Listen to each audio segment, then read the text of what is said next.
The ship shook so hard that my teeth rattled, and the guard behind me pushed the barrel of his weapon into my back to make me walk faster. I did not need the push. Every instinct in my body was already screaming to move, to run, to do anything except what I was doing, which was walking straight toward the one being in this galaxy that every species feared enough to never speak her name out loud. They called her the Hive Queen of Velkarn. Fleets that entered her territory did not come back. Diplomats who tried to negotiate with her did not come back.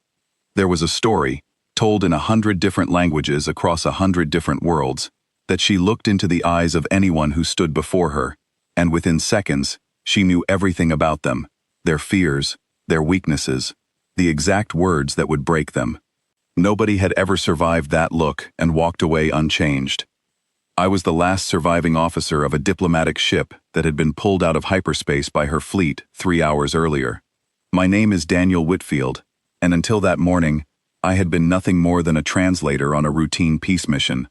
Now I was the only human left standing, being marched down a corridor made of some kind of pale, living material that pulsed faintly like a heartbeat under my boots. The doors ahead of me opened without a sound, and the light on the other side was so bright I had to blink twice before my eyes adjusted. The throne room was enormous, built from the same living material as the corridor, curving upward into a ceiling that looked like the inside of a shell. Rows of guards stood on either side, tall insect-like beings with armor plating that shimmered blue and black. And at the far end, on a raised platform, sat the Queen. I do not have the words to describe her the way she deserves to be described. She was not what I expected. There was a terrible beauty to her, sharp and cold, but there was also something else underneath it, something I could not name yet. Her eyes were large and dark, almost human in their shape, which struck me as strange the moment I saw them. Every other part of her body was clearly alien, but her eyes looked like they belonged to someone I might have known. The guards forced me to my knees. I heard whispers around the room, low and fast, in a language I did not fully understand, though I caught fragments of it from my training. They were placing bets on how long I would last before I broke. The Queen rose from her throne and walked toward me. Her steps were slow, deliberate, the kind of walk that told you she had never once needed to hurry for anyone. When she stopped in front of me, she tilted her head slightly, studying me the way a scientist studies something under a microscope. "Another human," she said, her voice smooth and layered, like two tones speaking at once. "Your kind sends so many. None of them ever learn." I did not answer right away. My heart was pounding so hard I was sure she could hear it. I had seen the reports. I had read the transcripts of the few survivors who managed to send warnings before their ships were destroyed. They all said the same thing. She looks into your eyes, and then it is over. She leaned down until her face was inches from mine, and her eyes locked onto mine the way a predator locks onto prey. I felt something press against the edges of my mind, cold and searching, like fingers running along a locked door, looking for a way in. I do not know what made me do what I did next. Maybe it was exhaustion. Maybe it was the fact that I had nothing left to lose. But instead of looking away, instead of trembling like every report said every single being before me had done, I held her gaze. And I said, quietly, "I know you." The room went silent. Not the tense silence of an audience waiting for an execution, but a different kind of silence, the kind that happens when something impossible occurs in front of witnesses who do not know how to react to it. The Queen's expression did not change immediately, but something in her eyes did. A flicker, a pause that lasted less than a second, but I saw it, because I had been watching for exactly that kind of thing. "You know nothing," she said, and there was an edge to her voice now that had not been there before. "I know that look," I said. "I have seen it before. Not on someone like you, on someone very different, but the same look." She straightened up, and for a moment, I thought she was going to signal the guards to end things right there.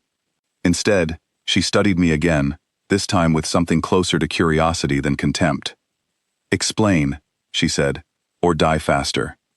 I took a breath. I thought about the reports, the failed missions, the translators who had come before me and said all the wrong things.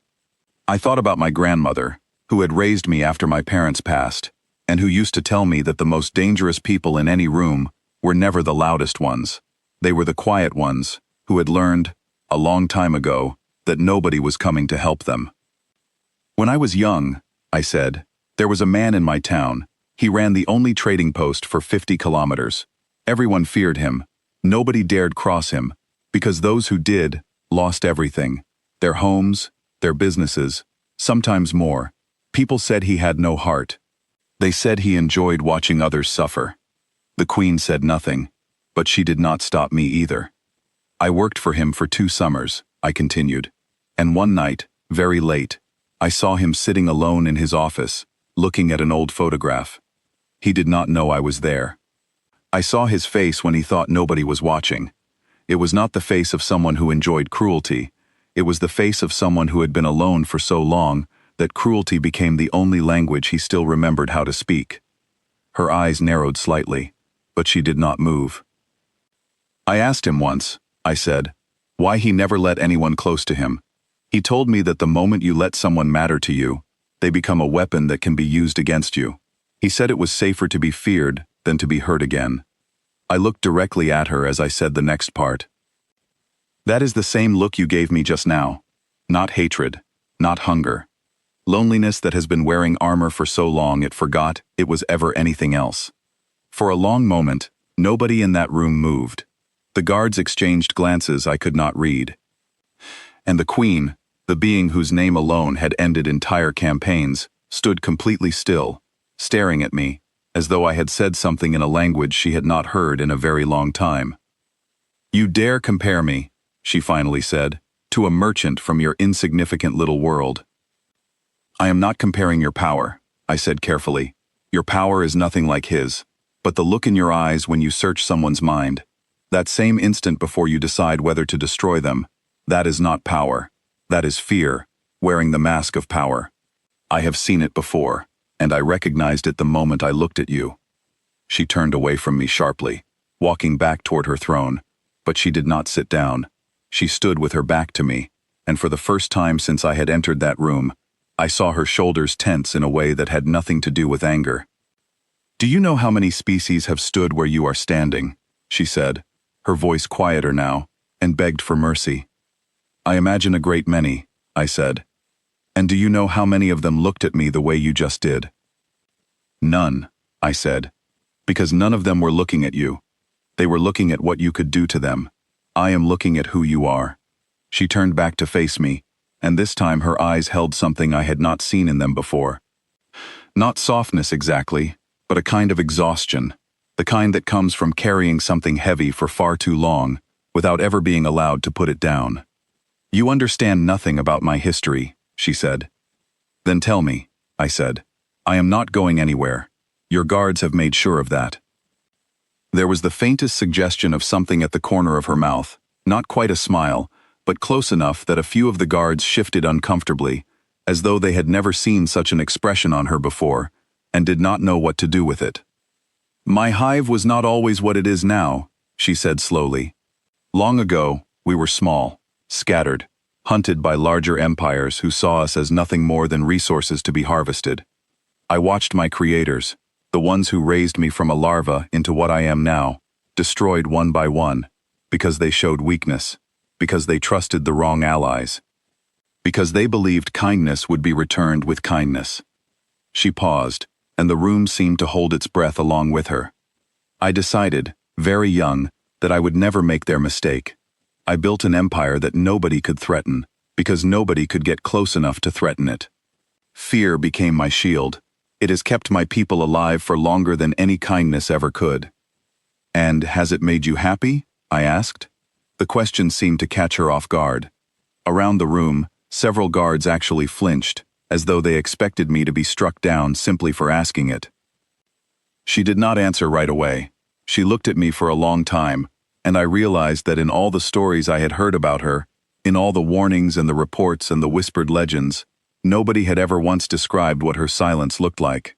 It was heavier than any threat she could have made. Happiness, she finally said, is a luxury for species who have never needed to survive the way mine has. Maybe, I said, or maybe it is something you decided you were not allowed to have, a long time ago, and you have been telling yourself that story ever since, so it would not hurt as much. She stepped closer to me again, and this time there was no predatory edge to her movement. It was slower, almost hesitant, the way someone moves when they are approaching something they are not sure they are allowed to touch. "You are either the bravest creature I have ever encountered," she said, "or the most foolish."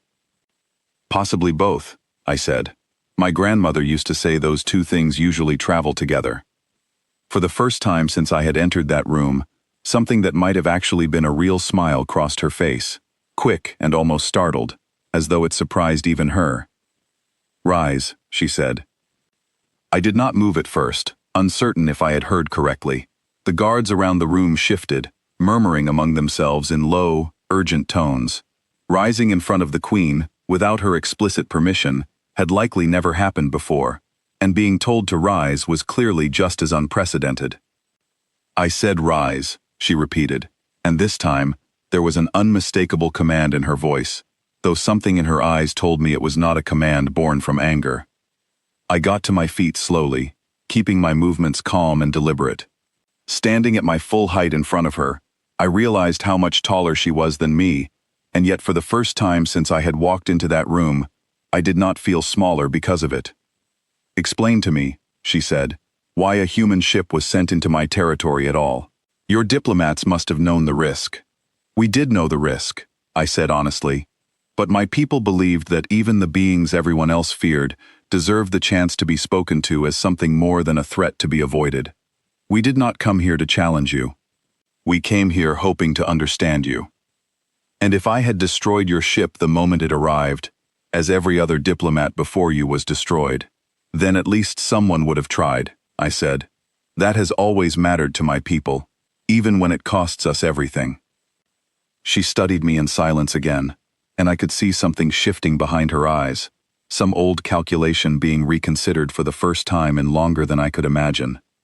"Your species is strange," she said eventually. "You send your weakest members into the mouths of monsters, armed with nothing but words." "Words have ended wars that weapons could never end," I said, "and sometimes the ones you call weak are simply the ones willing to look a monster in the eyes and ask why it became one." The silence that followed felt different from every silence that had come before it in that room. It was not tense, it was not fearful.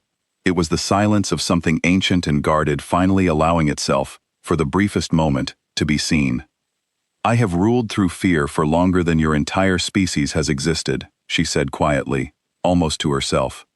"I do not know if I remember how to rule any other way." "You do not have to know how yet," I said. "You only have to be willing to try." She looked at me for a long moment, and then she turned to the guards lining the walls of the throne room. "Release the humans' escort ship," she said. "Return their weapons. Return everything that was taken from them." The guards hesitated, clearly stunned by the order, but none of them dared question her. "And him," she said, gesturing toward me. "He stays. Not as a prisoner, as a guest, until he chooses to leave."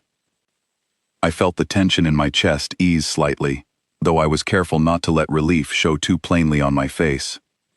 I had learned enough in the last hour to know that showing the wrong emotion at the wrong time in front of her could still change everything. "Thank you," I said simply. "Do not thank me yet," she said, though there was no threat in her voice this time, only something closer to caution. "I have not decided what kind of ruler I will become because of this conversation. I have only decided that I am willing to consider becoming something different than what I have been." "That is more than most beings ever allow themselves," I said. "In my experience, the hardest part is not becoming something new. It is admitting, even quietly, even just to yourself, that who you have been was never the whole truth of who you are." She held my gaze once more, and this time there was no searching in it, no hunt for weakness, no attempt to break me apart from the inside. It was simply a look between two people who had, for a brief and strange moment, actually seen each other. "I will remember this conversation," she said, "longer than you can imagine." "So will I said. As the guards escorted me out of the throne room, I looked back once. She was still standing where I had left her, not on her throne, but in the open space before it, looking at her own hands, as though seeing them for the first time in a very long while. I never learned everything that happened in the seasons that followed. Not all of it. Not the full history of how the fear that had ruled an empire for centuries slowly began to change into something else. But I heard enough, from traders and travelers who passed through that region afterward, to know that something had shifted that day. Something that outlasted the fear the galaxy had carried for so long. The galaxy had feared the alien queen because they had only ever seen what she could do. I had simply been the first one willing to see who she was underneath it. And sometimes, that difference is the only thing that changes everything.